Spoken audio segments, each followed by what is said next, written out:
কুদ্দুসকে তার বক্তব্য রাখার জন্য মঞ্চে আহ্বান জানাচ্ছি।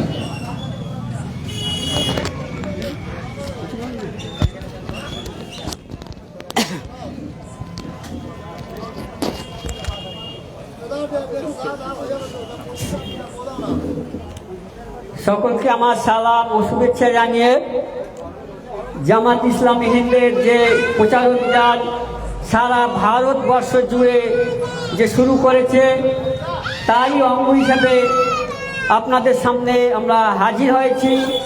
সেই বিষয়টা হচ্ছে আদর্শ প্রতিবেশী ও আদর্শ সমাজ।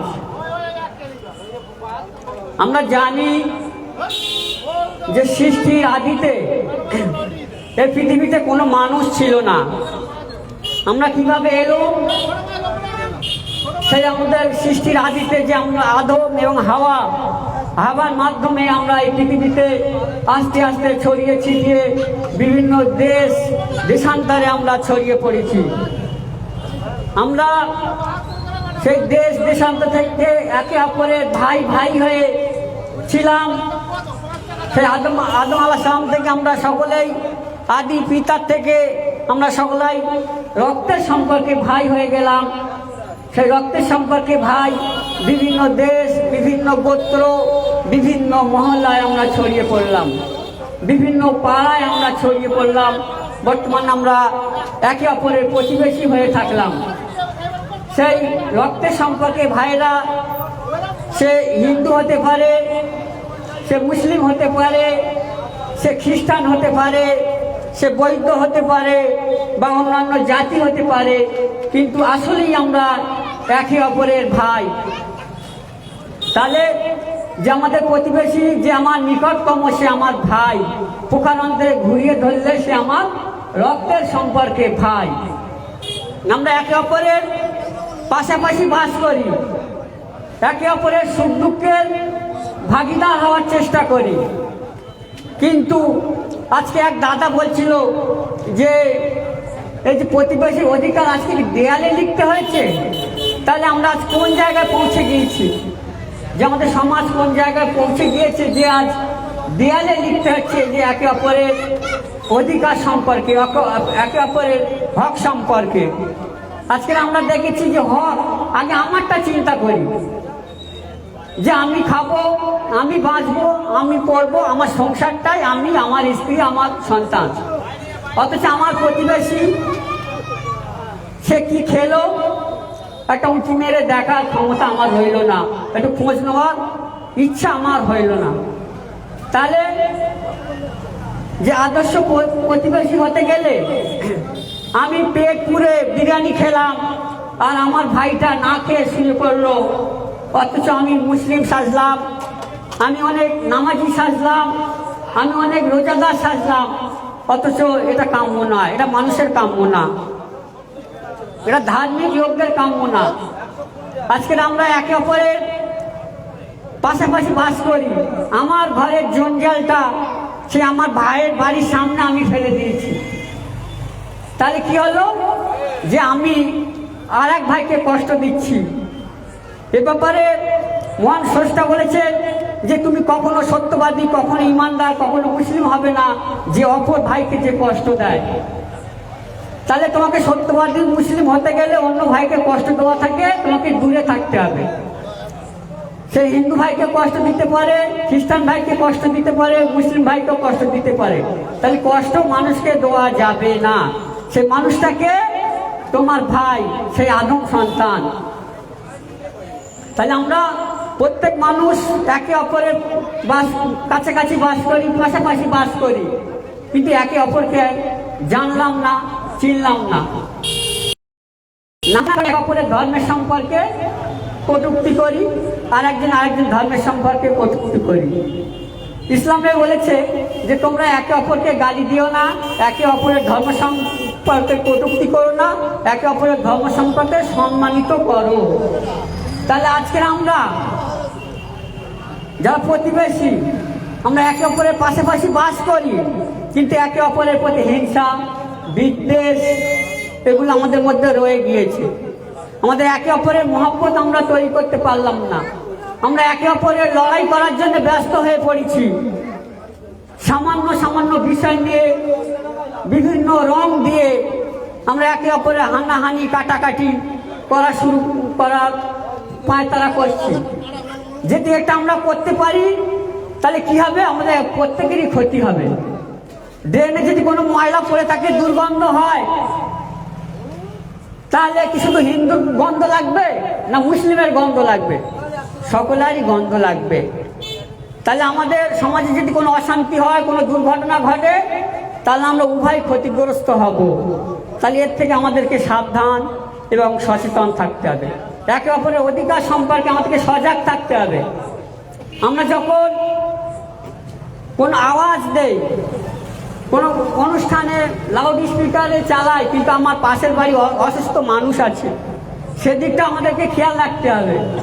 সেটা আমাদের চেতনা থাকে না। ছোট ছোট সন্তান থাকে, শিশুরা থাকে, তাদেরকে অসুবিধা হয়। ছোট ছোট বিষয়গুলোকে আমাদেরকে মাথায় রাখতে হবে। আমরা যদি এটা না রাখতে পারি তাহলে একে অপরের প্রতিবেশী হতে পারবো না।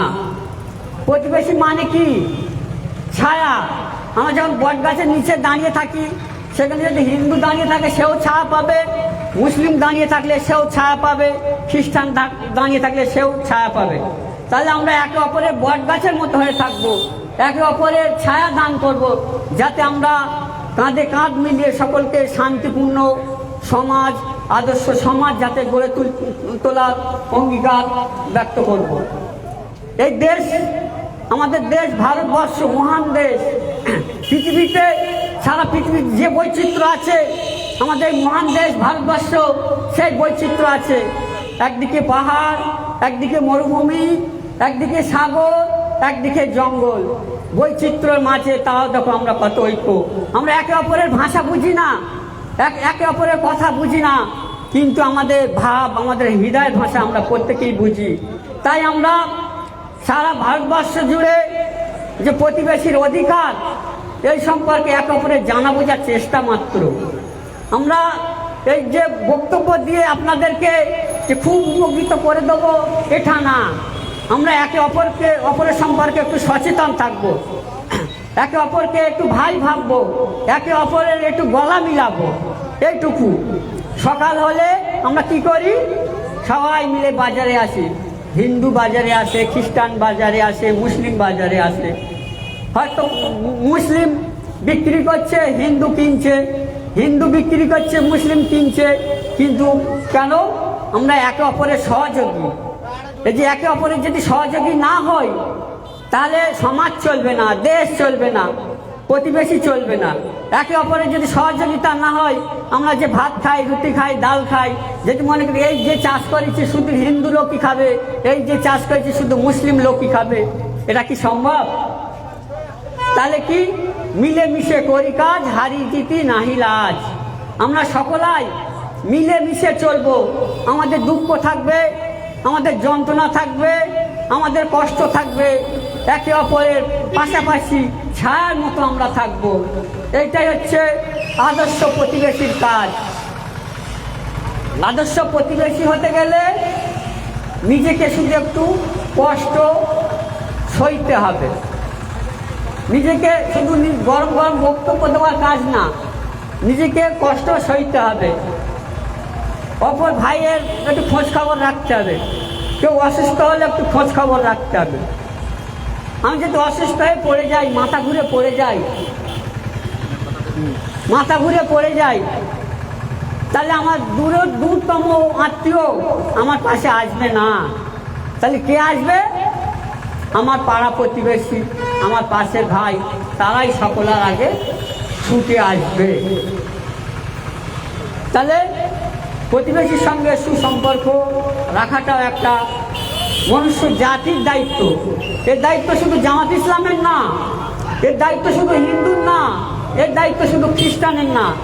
যারা মানুষ বলে দাবি করছে, যাদের মান এবং হুঁশ আছে, যাদের মধ্যে বিবেক আছে, তাদের এই দায়িত্ব যে একে অপরের পাশে দাঁড়ানো, একে অপরের সহযোগিতা করা। আমরা জানি যে চাঁদপুর বাজারে, বিদ্যাধরপুরে যে জামাত ইসলামী হিন্দের যে একটা অফিস আছে পাশে, সেখান থেকে অক্সিজেন মানুষের দেওয়া হয়। এই যে অক্সিজেন যে কত দামি জিনিস, মহান স্রষ্টা যে আমাদেরকে ফ্রিতে দিয়ে রেখেছে যে অক্সিজেন, যে এটা কত দামি। এই অক্সিজেন হিন্দুও নিচ্ছে, খ্রিস্টানও নিচ্ছে, সকলাই নিচ্ছে ফ্রিতে, এখানে কোনো ভেদাভেদ নেই। অথচ এই অক্সিজেন যখন ঘাটতি হয় তখন আমরা পয়সা দিয়ে কিনি। যে চাঁদপুর বাজার থেকে জামাত ইসলামের পক্ষ থেকে মানুষের যে অক্সিজেন দেওয়া হয়, এখানে শুধু হিন্দুদের দেওয়া হয় না, এখানে শুধু মুসলিমদের দেওয়া হয় না, এখানে শুধু দুর্বলদের দেওয়া হয় না, এখানে সকলেরই আমরা সমানভাবে দেই। রাত নেই, দিন নেই, ঝড় বৃষ্টি, সব সময় আমরা মানুষের পাশে থাকার চেষ্টা করি। এটা কেন? যে একে অপরের সহানুভূতি পাশাপাশি থাকে, তারাই আমার ভাই, প্রত্যেকই আদম সন্তান। তাহলে প্রত্যেক ভাইয়ের সহযোগিতা করা, এটা হচ্ছে নৈতিক দায়িত্ব। এর দায়িত্ব শুধু জামাত ইসলামের নয়, এই দায়িত্ব সকলার। তাহলে আমাদেরকে একে অপরের পাশাপাশি মিলেমিশে থাকতে হবে। যতই রাজনৈতিক হানাহানি চলুক, যতই কিছু চলুক, আমরা একে অপরের পাশ থেকে সরে যাব না, এই সংকল্প আমাদেরকে করতে হবে। আমরা সকাল হলে একে অপরকে দেখা, আমাদেরকে একে অপরকে গলা মিলানো, একে অপরের সঙ্গে কাজকর্ম করা, এই জন্য যেন আমরা কখনোই বিচ্ছিন্ন না হই। সে হিন্দু, খ্রিস্টান, মুসলিম, সকলাই মোর ভাই, সকলাই আমার প্রাণ। এটুকু ব্যক্ত করে আমার এই ছোট কথা এখানে শেষ করলাম। সকলকে ধন্যবাদ। আপনারা ভালো থাকুন, সুস্থ থাকুন, সজীব থাকুন।